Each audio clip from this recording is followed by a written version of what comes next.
ꯄꯨꯂꯩ ꯑꯗꯨ ꯉꯥꯡꯅꯕꯅꯤꯅꯦ ꯆꯤꯡꯗꯤ ꯄꯨꯂꯩꯅꯣ ꯈꯪꯗꯦ ꯍꯥꯎꯒꯗ꯭ꯔꯥ ꯍꯥꯎ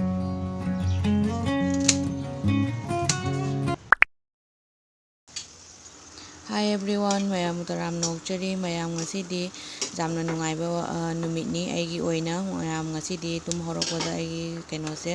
1k subscriber yowna leirammebako do jam harawi mayam ngasi edi chinaw mayam purongna support tobibadagi asi yowba ngamjarini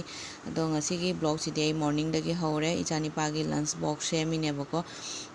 do ngasi magi kenose aidi ataga aluguna semba snacks ni aina si hapke na semba loire ado mayam skip amata tawduna aigi video se lobe phawba yeminarasi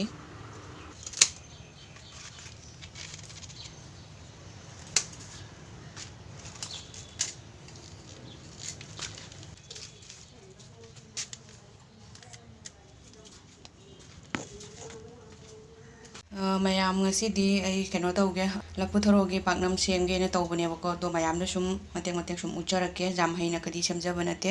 asi se first time oidoini chabudi chare charaga su isana aidi semjadriyabane amu pokne duna ngasi first time ai try tawge na tawini nam asi 1k phabagi su ngasi se aina chobri thongba amaga paknam ga tawge aina khalle bako tawge na tawjari ado mayam siga leire jaingang la se ai hekcharu re bako Daidi lafumana amakaka lafumana se yamdi yamdre oknaba sum sillage doni mayam sum makha tana agi video se sum yengminasi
do mayam paknamgi mix tawba haujare ahanbada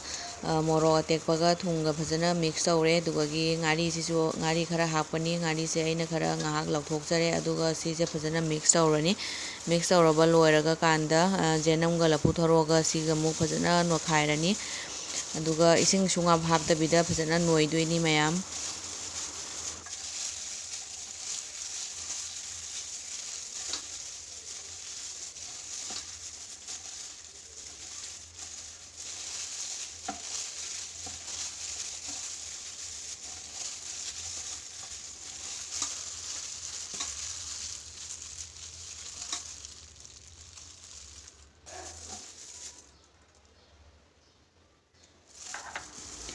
aduga mayam hajina mu beson hape beson je hapaga mu khara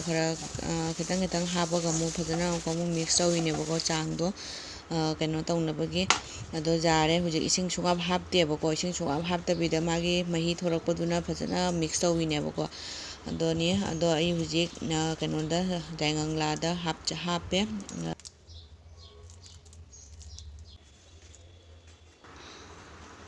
ado hujik fall tawraga hujik ngahak steam tawdine bako minute 10 rom steam tawni dugagi lauthoga mu tawada thamgane bako do aigi naningai aidi alumba nannaba poto leite aduna aina chagi saucepan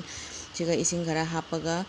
sisina oina nanja keno nallaga thamme bako do side na ai keno to sigana leire saugri kangsoini saugri kangsoi ama phutle paknam ga saugri kangsoi ga gi combination hairdana ko mayam hawbada ado sigana leire mayam pulei ga alu ga iron doini ado mayam sumaina leire bako ngasi gise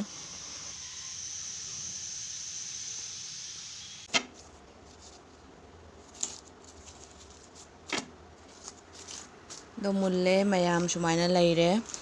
kenose paknam se mayam sumaina yaingang la se hangdorapwa matamda magi manam se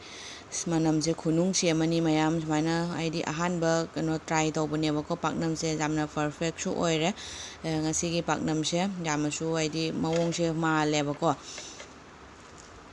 ado piece aidi piece khaidoe sumaina ado mayam sumaina leirebako aigi ngasigi aidi thali se lunch ki thali haitarebako ngasigi 1k suba matamda aina khankebako mamangda 1k suba numita aidi isagi akhoi Meitei gi oiba kaino ama aidi thali ama aina semaga ne chajage na budi khangibnebako mukbang tawjage na ado mukbang di tawba ngamhodre.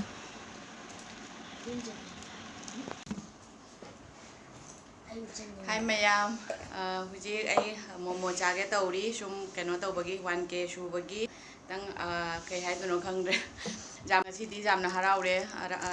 1k subagi ngasi 1k suba numit nebako ado mayam jam harawe mayam na sumaina support tobi base jam harawe do matung tabdu sum support tobiu mayam na ichinaw singna sum lepa letana sum support tobiu wagi channel si sum khara id singat piwo bako ado mayam ai haji momo chage tawi nebako sandagi ado mayam sum mate kak sum hapjarake sum haraw bagi ngasi jam harawe ngasi tum horokpada 1k suram yabako jam thaja dana aina ne jam thaja id 1k kase kara matamda jawdoino aina khanna leibodo ngasi 1k kase jawbo phangjare tum horokpada jam thaja da bai wari ni aina sum phone je hale ram ko mi na mu sab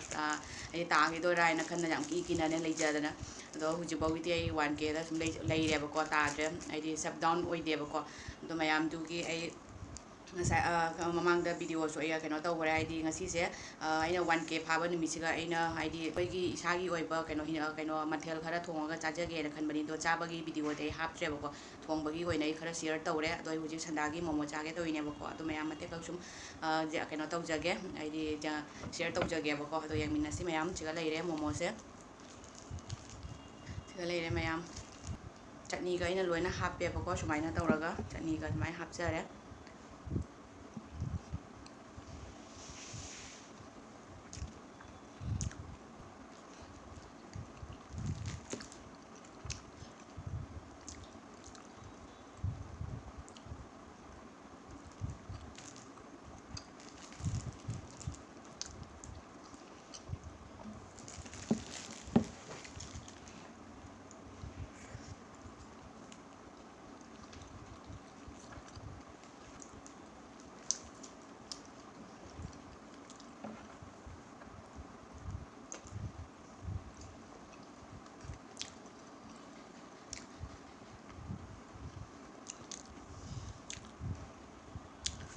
ado mayam ai chaba si dei loina ucha roige to mayam ngasi dei keno se video se swai la sum loisanjarage bako to next clip to amuk phangnarasi mayam bye.